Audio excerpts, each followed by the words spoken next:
We all have to remember that we're all from immigrants in America, so. I think of the agriculture industry. Honestly, like Ellis Island. You know, everyone immigrating over. That's the first thing I think of when I hear of immigration. Opportunity ISIS. has been Mexicans coming across the border. Just people coming into the United States from other countries to find better lives. It's a problem that needs to be solved.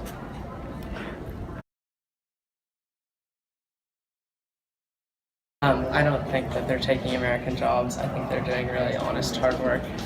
No. I mean, technically, yes.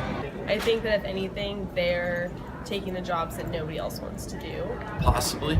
If you're looking at agricultural workers, definitely not, because for the most part, U.S. citizens aren't going to be doing those sorts of jobs. It's going to be done by a lot of H-2A laborers. Absolutely not. I feel like, shit, man, we're all taking jobs from each other. You know what I mean? It's not like we're entitled to them any more than they were. That's why I don't think it can be tackled with any kind of like policy reform. I think it has to come organically from a people's perspective.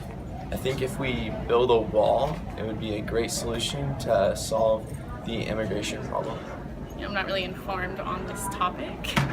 Putting them on a path to citizenship would, I think, help them out a lot. Probably the wall. If we were to maybe be a little more informative about it and a little more welcoming, we might not have the problem of illegal immigration. I honestly couldn't say. I don't think there's any easy solution to immigration. Like, deporting everybody obviously isn't a solution, because then you're going to have no one working the fields. And allowing free and open immigration obviously isn't going to be a solution, because then you might actually get some immigrants taking jobs from American citizens.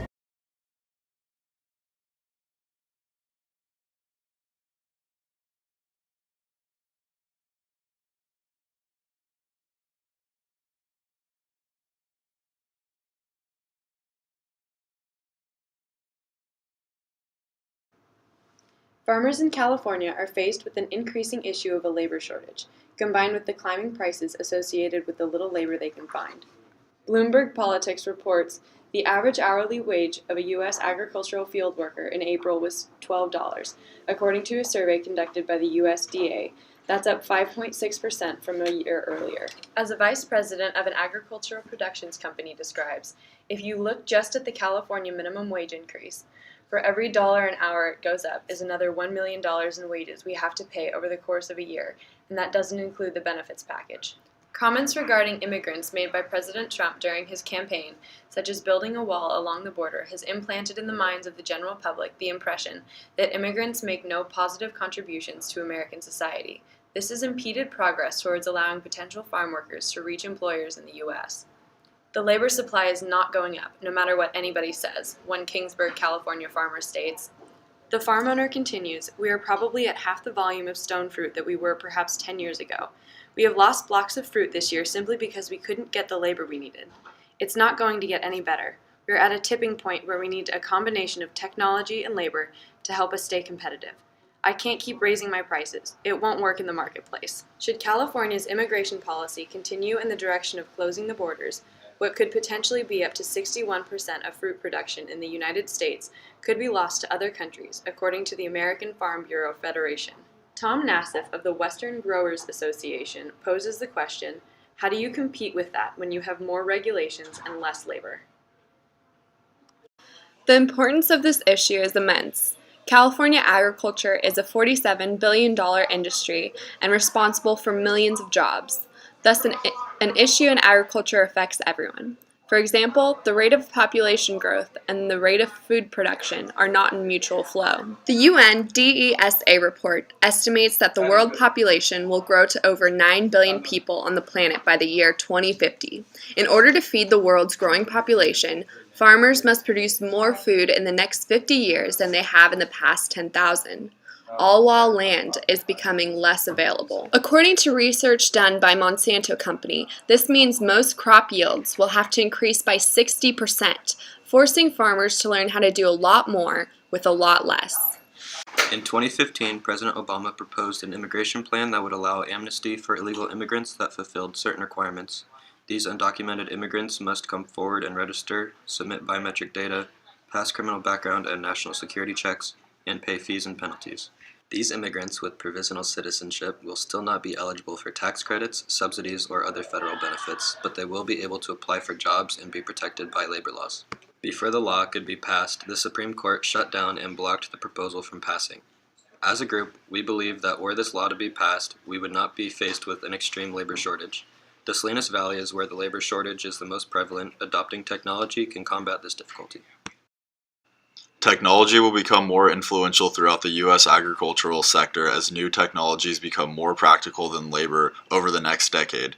Rising labor costs, scarcity of resources and labor, and accelerating global demand will all contribute to increased technology, which will boost efficiency and productivity. A deal to raise California minimum wage to $15 an hour by 2022 was reached by Governor Jerry Brown and state legislators. It will boost wages of about 6.5 million California residents, or about 43% of the state's workforce who earn $10 or less. It will make a big impact on farmers in California, especially because immigration is expected to decrease in the coming years. Farmers that own an operation will be forced to lay off workers and seek a solution that may very likely be technology. Because of small profit margins and potential for advancements in technology and agriculture, the industry is relying on the future investments in and refinement of that technology. While U.S. immigration policies will remain an issue, it is the economic development that will reduce the labor pool and require agriculture to push the sector towards more technology. Technology. Improvements vary on the type of fruit, vegetable, or commodity being harvested.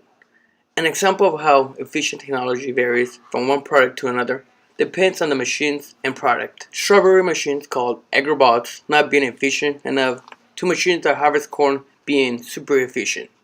Agrobots are designed to harvest strawberries, but it has a lot of room for improvement, both technically and cost-wise.